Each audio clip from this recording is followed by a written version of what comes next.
오늘 성찬을 제정하신 예수 그리스도에 대해서 말씀을 살펴봅니다. 고린도 교회에 음식의 그 문제로 한동안 8장부터 10장까지 사도 바울이 상세하게 얘기를 했습니다. 그래서 우상의 제물로 인하여 결코 시험에 드는 일 없도록 자기가 자유자라 할지라도, 믿음이 강한 자라 할지라도 믿음이 약한 사람들을 돌보는 신앙인의 자세를 가지라고 그같이 말씀을 했습니다. 또한 우리가 11장에 들어가서 교회 예배의 이제 문제로 11장부터 14장까지 나오는데, 그 예배 드릴 때 그 당시 사회 풍속으로서 정숙한 여인이 머리에 수건을 쓰기 때문에 교회 예배 드릴 때도 우리가 자유자라는 것입니다. 수건 쓸 필요가 없지만, 그러나 안 믿는 사람이 들어와서 보니까 정숙하지 못한 사람들이 머리에 수건이나 너울을 쓰지 않냐고 돌아다니고, 그런 것들은 일종의 창녀나 노예들이 하는 짓인데 교회에서 그러면 되겠느냐. 그래서 교회 안에서 덕을 세우기 위해서 우리는 자유자이긴 하지만 예배 드릴 때 여성들은 수건을 쓰라고 했습니다. 오늘날에는 오히려 그런 것을 머리에 수건이라니까 좀 이상합니다만 어쨌든 그런 쓰는 것이 특별한 경우니까 오늘날 교회에서는 그런 거 쓸 필요가 없습니다. 그래서 그런 것이 당시의 사회적인 상황과 맞물려서 우리가 교회 생활을 할 때 항상 덕스러운 생활을 해야 된다. 그런데 또 하나는 이제 교회에서 우리가 참 즐거운 것이, 참 말이 좀 이상합니다만 밥 먹는 것이 즐거운 것입니다. 교회에서 우리 성도님들이 집에서는 밥맛이 없는데 교회 오면 밥맛이 있다고 해서 교회에서 식당을 아주 애용하고 이제 그런 것인데, 참 좋은 현상이죠. 교회에서 무슨 성찬으로 많은 반찬을 하거나 값비싼 그런 음식을 내놓는 것이 아닌데, 어쨌든 하나님의 은혜를 받고 마음이 기쁘니까 밥맛도 좋은 것입니다. 그래서 이 교회 안에서는 식사하는 것이 옛날부터 있었는데, 그 식사하는 습관은 사실은 유대인들의 회당 제도에서부터 있었습니다. 유대인들이 안식일날 주님 전에 나와서 성경을 읽고 그러면서 이미 차려놓은 새로 요리를 하면 안 되죠. 그러니까 차려놓은 음식을 서로 먹고 교제를 나누고 하는 것이 얼마나 편하고 좋겠습니까? 그리고 이와 같이 하나님 앞에서 음식을 먹는 것은 굉장히 오래된 유래가 있어요. 모세가 이스라엘 백성들을 애굽에서 이끌어낸 후에 시내산에서 하나님과 계약을 맺을 때 하나님께서 이스라엘의 70장로를 비롯한 거룩한 자들을 하나님의 산으로 인도하여 낸 후에 거기서 밥을 먹게 하신 것입니다. 출애굽기 24장 9절 이하에 보면 모세와 아론과 나답과 아비후와 이스라엘 장로 70인이 올라가서 이스라엘의 하나님을 보니 하나님을 뵌 것이죠. 그의 발 아래에는 청옥을 편 듯하고 하늘같이 청명하더라. 하나님이 이스라엘 자손들의 존귀한 자들에게 손을 대지 아니하셨고 그들은 하나님을 뵙고 먹고 마셨더라. 하나님께 예배드리고 성경 읽는 것만으로 모든 것이 끝난 것이 아니라 하나님께서는 인간에게 육체를 만드셨기 때문에 하나님 앞에서도 먹고 마시는 것입니다. 이러한 것이 이제 초대교회에 있었던 애찬의 유래입니다. 이 애찬이라는 것은 사랑의 식사라는 것이죠. 그래서 아가페라는 단어를 씁니다. 아가페는 하나님의 이타적인 그런 사랑을 아가페 사랑이라고 그러지 않습니까? 아가페 밀이라고 하는 그건데 번역을 해서 그냥 애찬, 사랑의 그런 식사, 애찬이라고 하는데, 성도들이 그 당시 음식을 가지고 교회에 오는 거예요. 그래서 일주일에 보통 한 번 정도씩 그렇게 시행을 했다고 생각을 합니다. 그래서 부자는 이 계란을 쫙 붙여가지고 돌돌 말아가지고 그것을 해서 가져오고, 가난한 사람은 그냥 무 말린 것을 어쨌든 시래기 그런 것을 해서 이렇게 가져오고. 그런데 거기에서 교회에서 서로 먹을 때는 불고기나 계란 반찬하고 그런 것을 같이 섞어서 먹으니까 이 공동체가 얼마나 화목하고 화기애애한지 몰라요. 그런데 생활에 여유 있는 사람들은 미리 자기 종들이나 일한 사람을 시켜서 좋은 반찬을 만들어서 주일날 이제 가지고 오는 것입니다. 그리고 시간 특별히 늦을 필요 없죠. 그런데 가난하고 그 당시에 노예로 예수님을 믿은 사람들도 적지 않았는데, 그런 사람들은 주인 눈치 보고 뭐하고 다 하다가 늦게서야 음식을 말해서 오는데, 그 사람들이 가져오는 음식은 변변치 못하죠. 잡곡밥에다 그야말로 보리가 90%고 쌀은 조금만 넣은 그런 것을 이제 가져오고, 부자는 쌀밥을 가지고 불고기를 만들어서 착 가져오고 그러는데, 처음에는 서로 기다렸다가 먹고 어울리고 그랬는데, 이 어렵고 노예로 사는 사람들이 자꾸 늦고 그러니까 부자가 시장한 것을 견디지 못해서 먼저 먹는 거예요. 가난한 사람은, 또 일하던 사람들은 열심히 일하다가 겨우 그 부족한 음식을 가지고 와보니까 교회 안에서 불고기 냄새는 진동하는데 불고기는 없어요. 부자들이 다 먹었어요.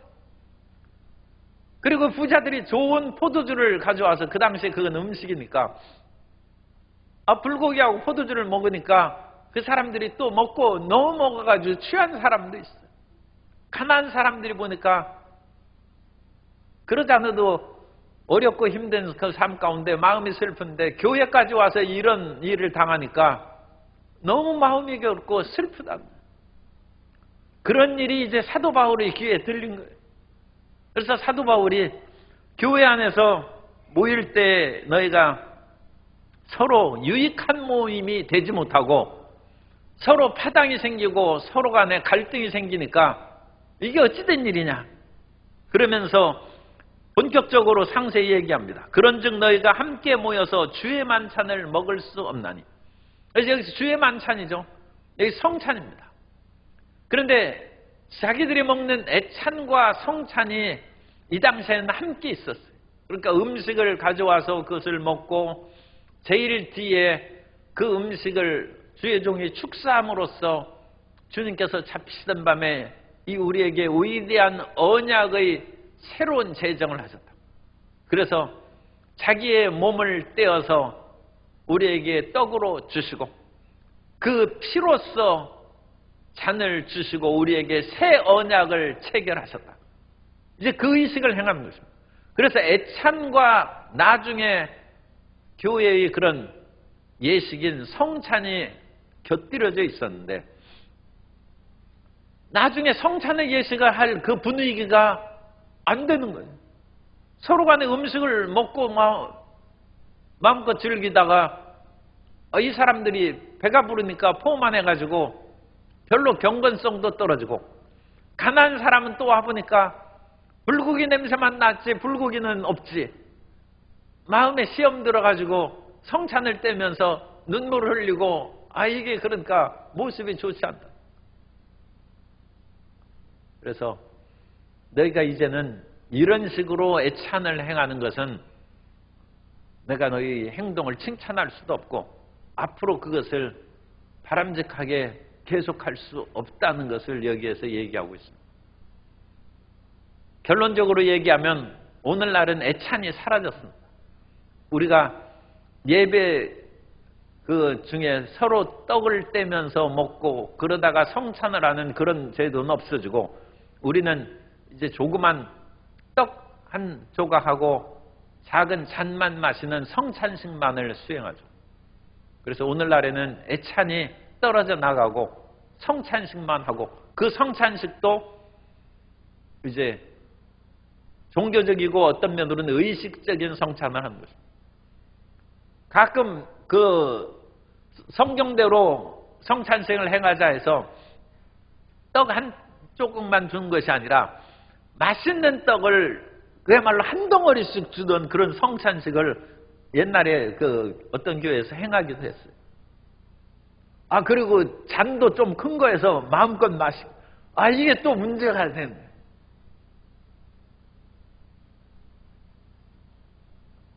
원래 기원에 보면 예수님께서는 유월절 식사로 성찬을 행하셨습니다. 우리가 예수님께서 유월절 마지막 이제 잡히시던 그 밤에, 마지막 유월절이죠. 그때 제자들과 함께 식사할 자리를 마련하라고 하시고, 거기에서는 유월절 밤에 만찬식을 이제 할 장소를 제자들이 마련해 놨고, 거기에서 예수님과 12제자가 앉으셨고, 예수님의 사랑하는 제자는 예수님 요한이죠. 예수님의 품에 기대어서 이렇게 있고, 비스듬히 누워서 이제 다 식사하는 것입니다. 그때 예수님께서 유월절의 식사에는 잔이 몇 번씩 있고 떡도 그 빵도 이와 같이 떼어서 나눠주고, 그러니까 식사입니다. 식사. 그런데 예수님께서 그 식사를 하시는 중에 말씀하신 거예요. 이 떡은 그냥 빵이 아니다. 이것은 이제 내가 십자가에서 내 몸을 깨뜨려서 너희에게 주는 내 살이라는 거예요. 그리고 제자들에게 잔을, 6월절에는 그 포도주 그것을 이렇게 나누어서 마십니다. 그런데 그것을 보고 예수님께서 말씀하십니다. 이것은 포도주가 아니라 내가 너희를 위하여 흘리는 언약의 피라는 거예요. 여기에서 이제 초월적인 역사가 있어요. 인간의 육적이고 물질적인 상태에서 영적이고 초월적인 것으로 비약하는 그 사실이 나타납니다.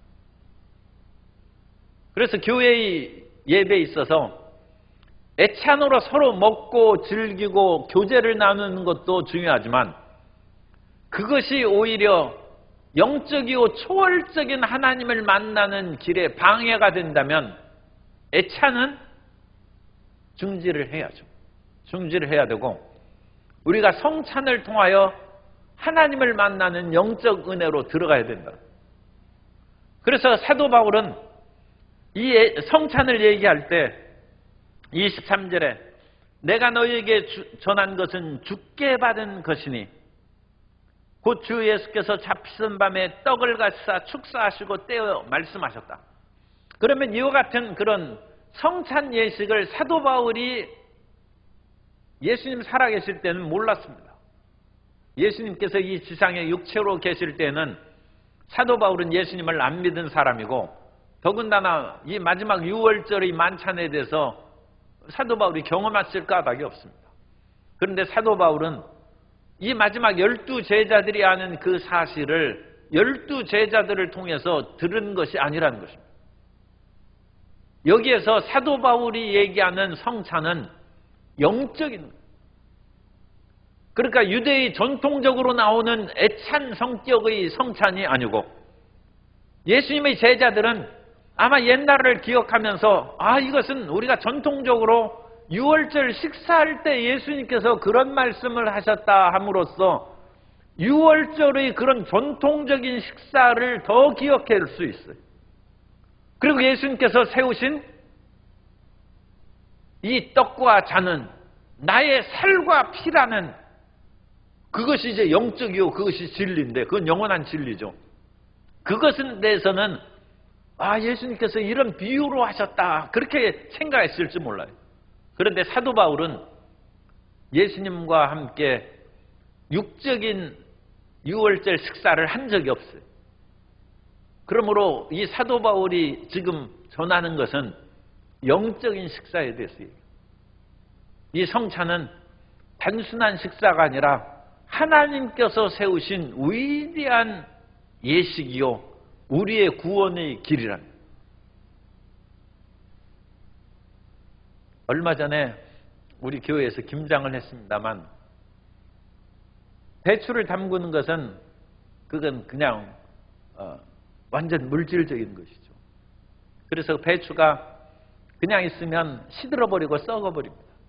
그래서 배추를 우리가 겨우 내내 먹기 위해서는 그것을 김장을 담그어야 돼요. 그래서 배추를 소금에 절여서 물기를 빼고 거기에다가 여러 가지 양념을 한 것을 만들어서 그것을 차곡차곡 쌓아놓으면 그것이 발효가 되어서 배추가 새로운 단계로 바뀌는 거예요. 배추는 시들고 썩는 것이지만 김치는 발효되어서 3개월을 가고 6개월을 가고 또 어떤 것은 1년, 2년 묵은지가 되어서 몇 년을 가더라도 먹을 수 있어요. 썩지 않습니다. 그건 발효가 된 것이죠. 새롭게 변한 것입니다. 우유는 좋은 것이지만 우유가 그대로 놔두면 쉽게 상해버리고 며칠 못 갑니다. 그런데 그 우유를 버터나 치즈로 그것을 만들어서 치즈로 발효시키면 몇 년을 가도 먹을 수 있어요.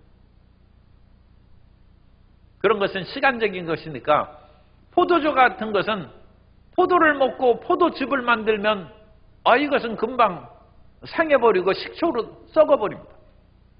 그런데 그것을 발효시키면 10년을 가고 20년 가고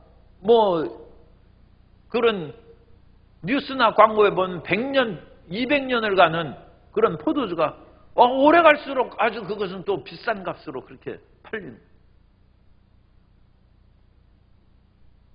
오늘 우리 삶 가운데 하나님에 대한 그런 만남을 하기 위해서는 육적인 단계에서 변화된 영적인 체험을 해야 돼요. 그것으로 새롭게 바뀔 때 우리의 신앙이 장기적이고 영원한 신앙으로 우리가 바뀌는 것입니다. 사도 바울이 내가 주께 받은 것은 이것은 계시적인 것입니다. 예수님의 제자들은 그냥 자기 경험적이고 어떤 면으로는 지금 그 당시에는 육적인 눈으로 보았고 육적인 귀로 그냥 들은 거예요. 그리고 그것이 영원히 기념돼야 될 영적이고 초월적이라는 것은 그야말로 예수님께서 그 제자들의 마음을 변화시켜야 가능합니다. 그런데 이 사도 바울은 처음부터 육적인 것으로 보고 들은 것이 없어요. 이 사도 바울은 부활하신 예수님께서 직접 자기에게 말씀하십니다. 이것은 영적인 계시요 가르침이랍니다. 오늘 우리가 예수님을 믿을 때 육적인 그와 같은 듣고 보는 것에 매달려 있는 사람은 세상의 어려움이 다가오고 세상의 다른 육적인 보고 듣는 것이 다가오면 그건 흔들거리고 시험에 들고 무너질 수 있습니다. 그러나 영적인 하나님에 대한 체험을 한 사람은 그것은 배추가 김치가 되고 우유가 치즈가 되고 발효가 돼가지고 새롭게 바뀌어서 장기간 또는 영구적으로 살아남는 것처럼 우리의 신앙이 하나님의 계시적인 것으로 바뀌면 그 믿음은 흔들리지 않습니다. 오늘 우리가 성찬을 대할 때 성찬의 떡과 잔이 단순히 이게 떡과 잔이 이게 무슨 큰 의미가 있겠느냐. 그건 옛날에 예수님께서 행한 것을 기념하는 것이 아니냐. 그렇게 하면 성찬에서 기적이 안 나타나. 그러나 이것은 하나님의 위대한 새로운 초월적인 것이라는 것을 깨달을 때 하나님의 위대한 새로운 역사가 성찬을 뗄 때 우리의 심령에 임하게 될 줄로 믿습니다. 그래서 사도 바울은 애찬으로 너희가 먹는 이것으로 결코 하나님의 성찬을 대하지 말고 내가 직접 주께 받은 영적인 그와 같은 가르침으로 너희에게 전하는 그것을 받아들여서 하나님의 생명의 역사를 체험하라고. 그러므로 애찬으로 그냥 사랑의 식사를 하면 그건 기분 좋고 배가 부르는 거예요. 그러나 그것은 육체의 일에 그치는 거예요. 그러나 그 애찬을 먹으면서 하나님의 사랑을 깨달음으로써 자기가 먹는 것보다는 늦게 오는 가난한 사람을 위해서 내가 남겨두고 이것을 먹지 말아야 되겠다는 사랑의 마음으로 변화된 사람은 애찬이 하나님의 사랑의 성찬으로 그것이 전환된, 그래서 새로운 생명의 역사를 체험하게 된다. 오늘 우리의 모든 것들은 이런 변화와 대전환의 일들이 필요합니다. 사람이 자식을 낳아서 키울 때 자식이 엄마가 주는 젖을 먹고 밥을 먹고 자라납니다. 그런데 자식이 크면 자기 스스로 밥을 먹을 수 있고 더 맛있는 거 찾아 먹을 수 있어요. 그럼 엄마와의 관계가 끊어지죠. 왜 옛날에 엄마하고 손 붙잡고 다녔느냐? 엄마가 밥을 주니까 손 붙잡고 다닌 것이죠. 그런데 이제 엄마가 밥을 안 주니까 밥을 안 주는 것이 아니라 내 스스로 밥을 먹고 내 스스로 할 수 있으니까 엄마가 필요 없다는 거예요. 이건 육체적인 관계고 비극적인 관계죠. 그러니까 자식은 어머니가 주는 그런 젖과 밥을 먹으면서 무엇을 그 속에서 받아들이고 깨달아야 돼요? 어머니의 사랑을 알아야죠. 그러면 어머니가 밥을 안 줘도 어머니가 나를 사랑한다는 것을 잊지 않고 관계가 유지되는 거예요. 너희가 애찬으로 이와 같이 머무르지 말고 성찬을 통해서 하나님의 사랑과 하나님의 구원의 역사를 깨달아갑니다. 그러니까 우리가 밥을 먹을 때에도 밥을 먹으니까 내가 배부르고 몸이 따뜻해진다, 그것으로만 하나님의 사랑을 생각하지 말고 이것은 하나님께서 주신 사랑의 밥이고 하나님께서 주신 사랑의 손길이라는 것을 깨달으면 우리가 밥이 없어도 하나님의 사랑은 변하지 않기 때문에 나는 하나님 사랑한다는 초월적인 믿음으로 들어간다. 이게 설명하는 것이 이게 제대로 이해가 되는지 몰라도 어쨌든 이런 대전환이 있어야 돼. 사람이 부부로 살면 남녀가 이제 성장하면 육적인 그와 같은 정욕에 의해서 결혼하고 부부로 사는 것입니다. 그러다가 서로의 그런 육적인 관계가 시들해지면 부부가 왜 살겠어요? 헤어져야지. 그러면 그게 부부입니까? 우리는 육적인 마음이 끌릴 때 서로 사랑하고 자식을 낳을 뿐만 아니라 거기에서 마음을 통하고 영원히 같이 산다는 사랑으로 승화되어야 됩니다. 그러면 육적인 관계가 이제는 시들해지고 끝나도 그 사랑이 안 바뀝니다. 그런데 육적인 사랑으로만 그것이 부부라고 생각하는 사람은 그 육적인 그와 같은 즐거움과 마음의 기쁨을 주지 못하면 다른 데 찾아간다. 그것은 승화되지 않은 사랑입니다. 승화되지 않은 사랑. 그리고 그와 같은 관계는 항상 육체적인 것에 머무르는 거예요. 육은 썩어버립니다. 그건 사라져버립니다. 그러므로 이 세상의 쾌락과 육적인 사랑으로 매달려 산 사람은 이 세상을 늙고 병들고 사라질 때 사라져버립니다. 영생의 길을 찾을 수가 없습니다. 그러나 우리가 그런 관계를 통하여 진리의 사랑으로 부부가 승화돼야 되고, 그러니까 진리의 친구가 돼야 돼요. 옛말로 하면 도반이 되는, 우리는 진리의 서로 친구란. 그래서 교회를 부부가 같이 다니는 것이 굉장히 보기가 좋은. 예전에는 서로 육적인 부부였는데 이제는 우리는 진리의 부부라. 진리의 부부. 하나님의 말씀과 찬양하는 것으로 우리가 승화됐다, 발전했다. 여기에서 애찬과 성찬이 그런 것입니다. 그 당시 회당이나 교회에서는 먹을 것이 없는 사람들이 교회에 오면 밥을 주니까 교회 와서 밥을 먹는 거예요. 그런데 그 사람이 교회 와서 밥만 먹으면 어떡하겠어요? 교회에서 밥 주는 것이 그거 좋은 일이고, 오늘날 구제하는 데 있어서 밥을 퍼주고 사랑을 나누는 거 굉장히 중요하죠. 그러나 그것보다 더 중요한 것이 있다는 거예요. 밥을 한 번 먹고 2번, 10번, 100번 얻어먹으면 그리스도의 사랑을 깨달아야죠. 그래서 교회에서 밥 안 줘도 나는 예수님을 만나고 예수님을 사랑한다는 그 마음으로 나아가야 될 줄로 믿습니다. 그것이 진정한 전도란. 우리가 처음에는 교회에서 말로만 하지 않냐고 먹을 것이 없는 사람에게 먹을 것을 주고 입을 것이 없는 사람에게 옷을 줘야 되지만 그것은 이 세상에 3차원이고 육적인 세계에 필요한 것을 공급하는 것입니다. 아무리 그 모든 것을 공급했을지라도 그것은 육의 세상이 끝나면 없어져 버리는 것입니다. 그것을 딛고 4차원의 더 높은 차원의 영적인 차원의 하나님의 사랑을 깨달아야 되고 진리의 말씀에 깨달아야 되고 그 새로운 생명의 길로 들어가야 된다. 그러면 밥이 없어도 하나님을 사랑하고 입을 것이 변변치 않을지라도 하나님의 사랑에 감사하는 그 믿음으로 전진해 나아간다.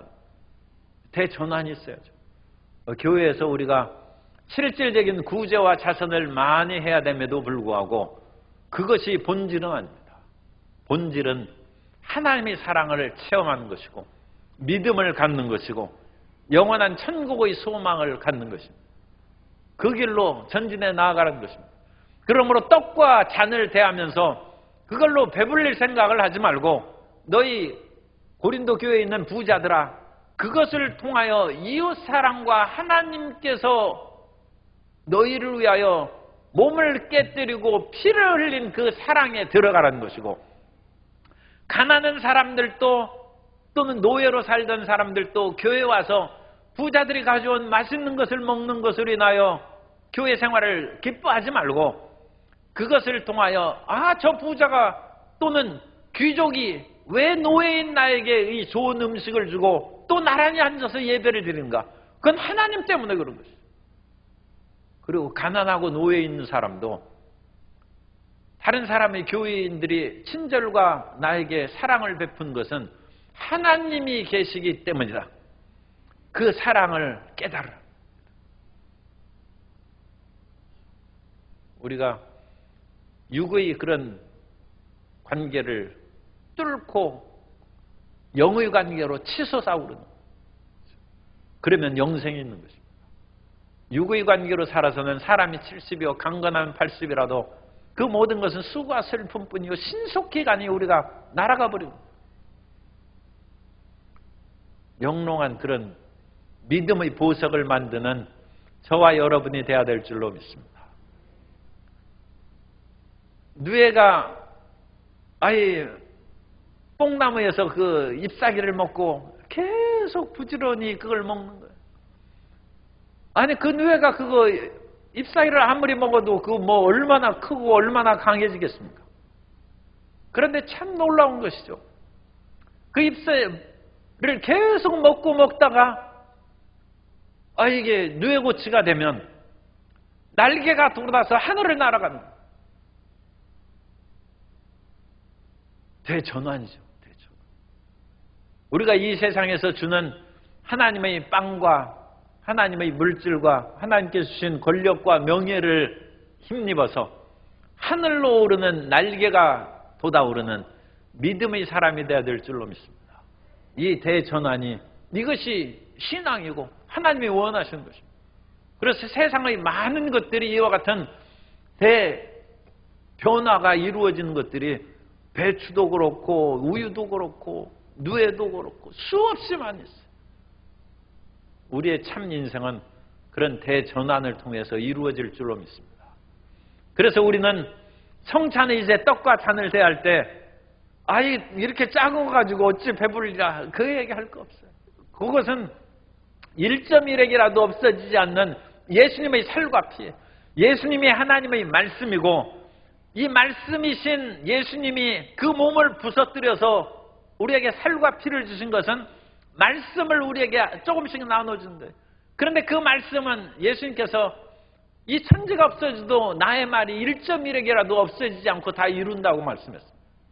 그러므로 성찬의 조그만 떡과 잔이 말씀 조각, 그 말씀을 우리가 받아들이면 이 위대한 하나님의 역사가 우리에게 나타납니다.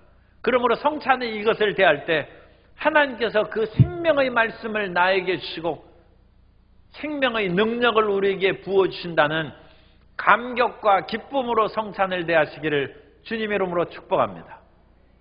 그래서 성찬에게는 과거와 현재와 미래의 3차원이 여기에 담겨 있습니다.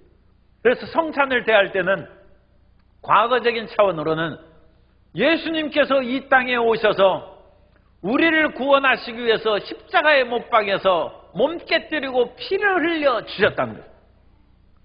그래서 성찬의 떡과 잔을 보면 그것이 예수님의 피와 살은 아니지만 피와 살처럼 우리에게 감격을 주는 거예요. 우리 개신교에서는 이 떡과 잔을 기념하는 것으로 그렇게 정했습니다. 그런데 카톨릭에서는 주의 종이 그것을 축성할 때 예수님의 살과 피로 직접 변한다는 화채설을 가르치고 있습니다. 그리고 직접 살과 피로 변한다고 얘기하지만 우리 개신교에서는 카톨릭의 그것을 받아들이지 않습니다. 그러나 정신은 똑같아요. 우리는 변화되지 않은 떡과 잔이라 할지라도 예수님의 살과 피를 대하는 것 같은 감격과 경건한 마음으로 성찬을 대해야 될 줄로 믿습니다. 예수님의 살을 먹지 아니하고 예수님의 피를 마시지 않으면 너희가 나와 상관이 없다고 했어요. 우리는 성찬을 대할 때 아니 사람이 어찌 사람의 살과 피를 먹습니까? 그런데 우리는 그와 같은 떨림과 감격 가운데 성찬을 대하는 성도 여러분 되시기를 바랍니다. 그 예수님의 살과 피가 우리에게 임하지 않으면 우리에게 구원이 없습니다. 나와 상관이 없다고 예수님께서 그렇게 말씀하셨기 때문에 이게 굉장히 중요한 것이죠. 요한복음 6장 53절에 보면 예수께서 이르시되 내가 진실로 진실로 너희에게 이르노니 인자의 살을 먹지 아니하고 인자의 피를 마시지 아니하면 너희 속에 생명이 없느니라. 예수님의 살과 피를 안 먹으면 우리는 영생이 없어요. 그래서 성찬을 반드시 떼야 됩니다. 그래서 성찬주일이 있으면 아무리 바쁜 일이 있어도 교회에 다 모여야 돼요. 그래서 성찬은 모든 성도를 한데 모으는 예수입니다. 그래서 우리는 각 사람이 흩어진 그와 같은 예수님의 살과 피로 흩어진 부분이죠. 모아서 한 몸을 이룬 한 몸.